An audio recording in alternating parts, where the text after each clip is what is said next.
Napapaisip ka ba kung bakit hindi ka nire-replyan ng kalandian mong babae?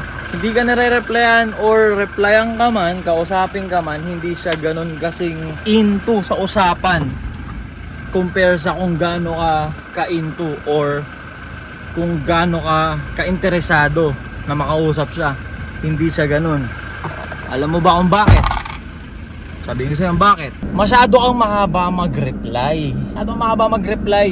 Ako na nagsasabi sa'yo, walang sino mang babae ang naging interesado sa lalaki na nagpapakita ng too much interest.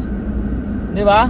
Pinapakita at pinaparamdam mo sa babae na baliw ka sa kanya eh. Konting gibot, ang bilis mo mag-reply. Konting gibot, konting parinig niya ng McDo, konting parinig niya ng donut, andiyan ka agad, binibili mo agad. Di ba? Pinapakita mo sa babaeng ulul na ulul ka sa kanya.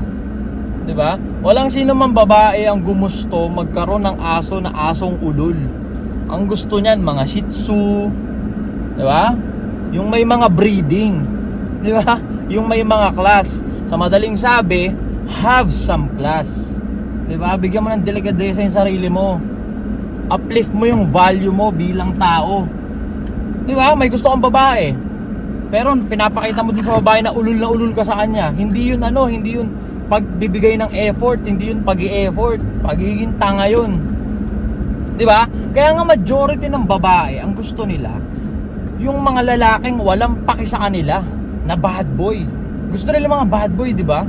Yung sila yung manunuyo, yung sila yung gagawa ng move para karatin sila nung bad boy na lalaki na yun. Baliw na baliw sila doon kasi walang paki sa kanila yun eh. Di ba? Nakikitaan nila ng value yung isang lalaki na walang paki sa kanila.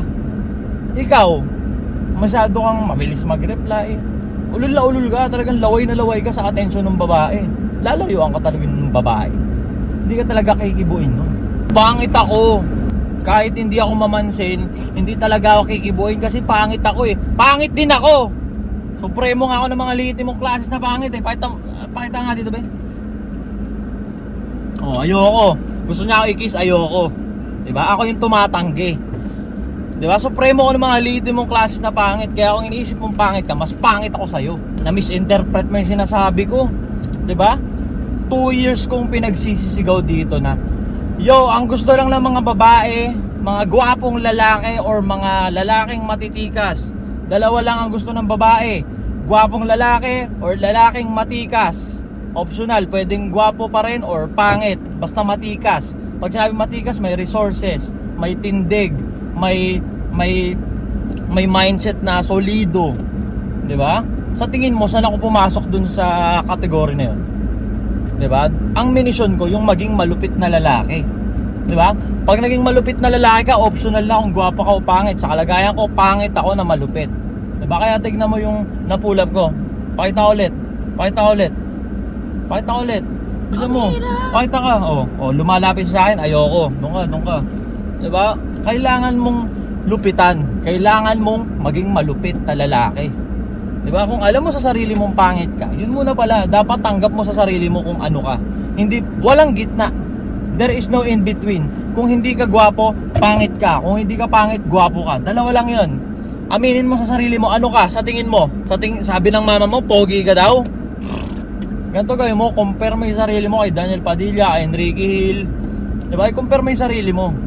Kasi never mong mare-resolve ang isang problema hanggat hindi ka aware or hanggat hindi mo ina-admit na there is a problem. Like for example, nasa Pilipinas ka, problema dito maging pangit kasi i-judge ka eh. Di ba? May invalidate yung bilang mo pag pangit ka. Di ba? Ngayon, pag alam mong pangit ka, mare-resolve mo na yun, ma-workout mo na yun. Pangit ako, babawi ako sa pagiging malupit na lalaki. Ganon. Pero kung bukang bibig mo na, hindi naman ako pangit. Hindi ako pangit, hindi rin ako gwapo. Sakto lang ako. Puta naman, sakto ka lang din talaga. Sakto ka lang din talaga sa buhay, ganyan ka na lang. Diba? Ganun lang yun. Kailangan mong aminin, kailangan mo maging clear, magpakatotoo ka sa sarili mo. Diba? Hindi mo magagamot yung isang sakit kung hindi mo aaminin may sakit ka. Diba? Parang sa ospital, tatanungin ka, taas nyo nga po yung kamay nyo. Alam mo nang masakit yung braso mo, itinaas mo pa rin, hindi mo sinabing masakit yung braso mo, hindi magagamot ng doktor yon. Naigas mo ba yung punto ko? Diba? Hindi masusolusyonan ang isang problema hanggat hindi mo ina-admit na merong problema.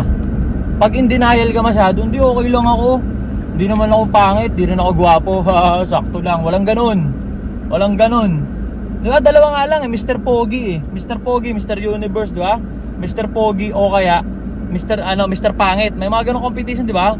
Dalawa lang, Mr. Pogi tsaka Mr. Pangit. Meron bang ginoong sakto lang? May nakita na ba sa mga pestahan ganon?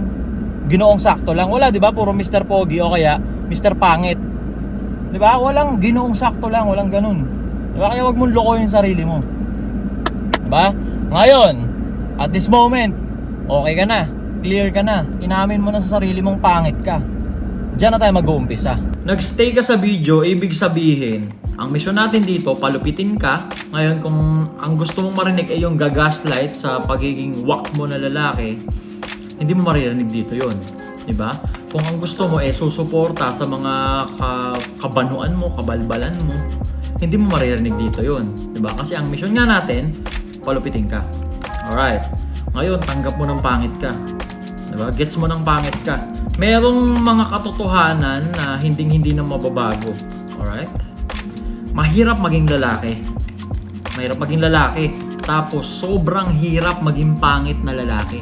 Diba? Ngayon, ang dilema mo, ang problema mo, hindi mo nakukuha or hindi ka nagkakaroon ng pag-asa sa babae na gusto mong i-pursue. Kasi nga, pangit ka. At hindi ka lang basta pangit. Ha? Pangit ka na walang pera. Pangit ka na walang resources. Pangit ka na wala pang nararating sa buhay. Ngayon, ayun na yung mga dilema mo. Ayun yung mga masasabi nating problema mo. Alam mo na. Diba? Sabi nga nila, pag yung problema, alam mo na, aware ka kung ano yung problema, halfway solve na yun. Kasi alam mo na paano siya i-resolve. Pangit ka na walang pera. Eh di magpapapera ka. Ngayon, kung diring-diri ka sa pagiging pangit mo, hindi mo tanggap na pangit ka, kailangan mo talagang magpapera kasi magpaparitoke ka. Pero kung kagaya ng marami sa mga liti mong classes na pangit, na tinanggap mong pangit ka tapos papalupitin mo yung sarili mo na lang, diba? Magiging malupit na pangit ka. May resources, may pera, may say sa buhay. Basic na basic. Papalupitin mo lang. Pili ka lang ng bagay na yung bagay na yun pepera ka, tapos gagawin mo lang siya ng gagawin. Nagets mo ba? Sobrang simple lang eh. Actually, sobrang simple lang ng mga ways, pamamaraan kung paano ka pepera, paano ka magkaka-resources.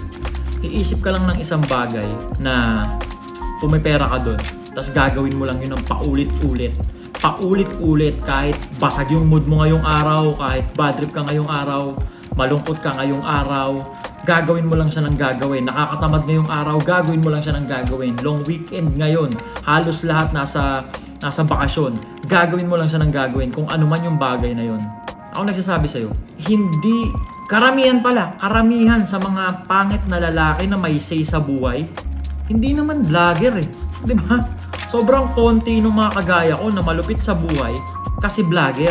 Majority sa mga pangit na may pera at malulupit, hindi vlogger. Karamihan negosyante. May isa lang silang bagay na nakahiligan na ginawa nila ng ginawa. Ginawa nila ng times 10, ginawa nila ng times 100. Hindi nila tinigilan. Di ba? Nagets mo na yung sasabi ko? Para lumupit, kailangan mo lang makaisip ng isang bagay. Hindi mo nga kailangan makaisip pala. Pipili ka lang ng isang bagay na sa tingin mo papaperahin ka nun. Tapos gagawin mo lang siya ng 365 times a year. Nakakalula? O di 7 times a week. Diba? Nakakalula? Nakakalula pa rin? Hindi na nakakalula yun. Kailangan mong isingit yun sa oras mo, sa 24 hours mo. Diba? Pare-pares tayo may 24 hours. Ang nagmamatter kung saan mo ginagastos yung 24 hours na yun. Diba? Saan mo siya inaaksaya. Diba? Tulog mayabang siya. Pag narinig mo saan, kung nayayabangan ka, ibig sabihin, ayaw mong i-resolve yung sa tingin natin na problema sa pagiging pangit na walang say sa buhay. Diba? Kasi kung ang gusto mo lang marinig, yung sasabihin ko sa'yo na, di, okay lang yan. Wala kang kailangan gawin kasi balang araw, may babaeng nakalaan, may babaeng inilaan sa'yo ang Diyos na kahit pangit ka, na walang pera at walang resources, tatanggapin ka ng babae na yun. Mag-antay ka lang. Ako na nagsasabi sa'yo, walang ganun. Meron, may mga mapipilit ka, may mga makukulit ka, mapapasagot mo, mapapa-oo mo, kasi nga magpapauto ka sa kanila, hihimudin mo yung tumbong at talampakan nila, pero hindi siya mag-e-end up sa isang healthy at masaganang pamilya o relasyon. Kasi nga, hindi talaga dapat ganun. Hindi talaga dapat ganun yung mission mo bilang lalaki. Bilang isang lalaki, kailangan mong lumupit. Regardless na ngayon kung pangit ka o gwapo eh. Ako na nagsasabi sa'yo, ito pa isang katotohanan. Hindi lahat ng gwapo malupit sa buhay. Ayun na yung neutral grounds mo. Okay. Hindi lahat ng gwapo may say sa buhay. Okay, bilang isang pangit na lalaki, may edge ka na. 'Di ba? Kumbaga may neutral grounds na, may face na ng buhay na masasabi mong kapantay mo yung gwapo. Kasi kung sa ngayon, isa kang pangit na wala pang resources, lagi mong tatandaan na may mga gwapo ring lalaki na walang resources. Kumbaga parehas kayong from zero. Kaya ang wala kang ibang gagawin kung hindi simulan mo na ngayon kung ano man yung naiisip mong gawin para ka pumera. Di ba? Huwag kang nagpapaniwala dun sa mga sinasabi nila na money is the root of evil. Ka maniniwala dun. Karamihan sa mga naririnig mo na nagsasabi na gano'n, yung money is the root of evil, money can't buy happiness, successful na negosyante. Diba? Dinidistract ka nila eh. Hindi pwedeng lulupit ka rin. Kasi pag lumupit ka rin, naging mayaman ka rin, wala nang bibili ng produkto nila. Diba? Wala na silang magiging empleyado kung tuturuan ka nilang pumera at pumaldo. Diba? Kaya hanggat maaari, yung mga yan, yung mga mayayaman na yan, diba? Pipilitin ka nilang ma-distract sa pagiging malupit sa buhay. Kasi nga, pag naging malupit ka sa buhay, mababawasan sila ng mga tao na pwedeng magsunod-sunuran sa kanila. Or mababawasan sila ng tao na parokyano na bumibili ng kung anumang product yung tinitinda nila. Kasi nga, ganun sa mundo. It's either you consume or sa'yo nang gagaling yung kinukonsume ng tao. Diba? Bigyan kita example, maraming kumikita at yumayaman sa paggawa ng video sa internet. And guess what? Hindi sila vlogger. Pag nag-scroll ka sa TikTok, nag-scroll ka sa Facebook Reels, ang dami mong napapanood na videos na kumukonsumo ng oras mo, di ba? Like for example, yung parang mga nagkukwento or kinakat nila yung mga movies, tapos ina-upload nila ng part 1, part 2 hanggang part 20. Diba? Mga tao lang yun na nag-i-edit tapos nire-re-upload nila yung video.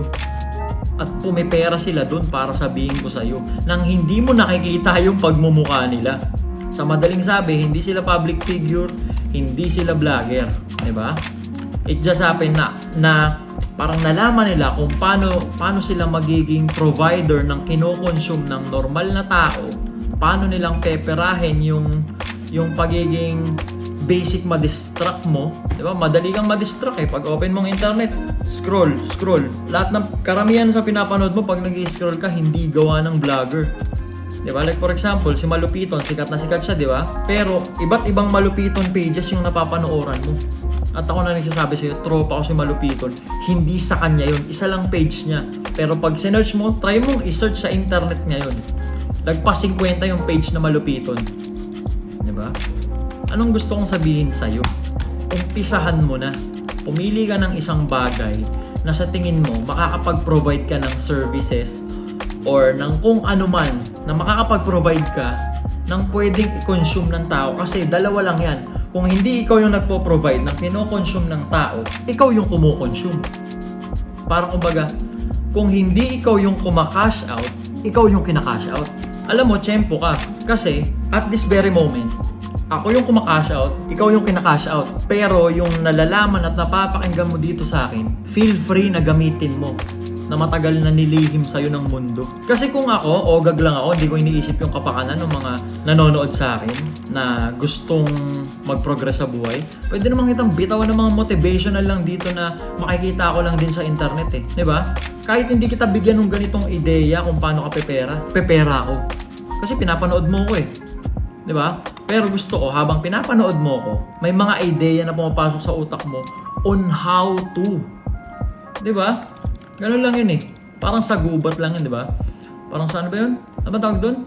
Rules of the jungle ba tawag doon? Laws of the jungle. Ikaw yung kakainin or ikaw yung mangangain. Ngayon, tinuturuan kita paano mangain para hindi lang ikaw yung kinakain. 'Di ba? In general na to. Kanina ang problema mo lang, hindi ka kinikibo ng babaeng gusto mo eh. 'Di ba? Kanina ang problema lang na tinatry nating i-resolve yung babae walang interest makipag-chat sa'yo. 'Di ba? Ngayon itong tinuturo ko sa'yo in general na to. Pag ito ginawa mo, yung babaeng problema mong babae na yan, wala pala yan. Wala pala at least 1% yan sa pinaka-mission ng isang lalaki. Maniwala ka sa akin kasi pag naging malupit ka na lalaki, yung paghahabol mo sa babae, hindi mo na kailangan gawin yan. Magigets mo na paano nag-work yung game. Pag nagets mo paano nag-work yung game, yung mga babae na yan na pinagkakandarapahan mo ngayon, sila yung mimission sa'yo. Tas ikaw naman yung mambabasted sa kanila. Kasi nga wala naman silang ambag sa pagpapalupit mo eh. Hanggang sa magets mo na hindi mo pala sila talaga kailangan. Anyway, di ba? Depende pa rin sa trip mo yan. Di ba? Pwede mong palagpasin lang tong video ko or pwede mong umpisa na ngayon. Pili ka lang ng bagay or pili ka lang ng kung ano man yan. Napapaperahin ka yan. Tas gawin mo siya ng 7 ulit every week. Gawin mo siya ng 30 times every month. Di ba? Kailangan magawa mo siya ng 365 times kada taon. Magpalupit ka na. Di ba? Magpalupit ka na. Kung makikita mo, etong YouTube na to, gagawin ko to ng 365 days. 365 times sa loob ng 365 days. Daily upload to, hindi to papalya. Pwede mong i-backrate kung kailan nag-start. Parang pang-5 ko na to. Hindi ako papalya. Alam mo kung bakit? Kasi gusto kong maging malupit na YouTuber. Mag-create ako ng mga actions towards dun sa goal na gusto kong ma-achieve. Diba? Pumera na ako sa pagiging content creator sa Facebook eh. Diba? Ngayon, ang mission ko naman, gusto kong pumera sa pagiging YouTuber. At yung sinasabi ko sa'yo na simulan mo na ngayon, ayun mismo yung ginagawa ko. Pwede mong i-check yung mga previous videos ko. 5 days ago, sinimulan ko tong daily upload. Pang 5 days ko na ngayon, pang 5th day ko na ngayon. I-upload ko to ngayon. Diba? Like, comment, and subscribe. Sabay-sabay tayong rumatrat araw-araw. Alright? Palain pa natin to sa ngalang study first. Wala pa sa isip ko na stricto ang parents ko. Pangit mami sa paningin nyo. Pangit man ako sa paningin mo. Ako na ata ang magiging most valuable teacher ng buhay mo. Diba? Idadamay kita pa angat. Diba? Kita-kit sa taas. Daily upload, 5th day. 365 times in a year. Let's go.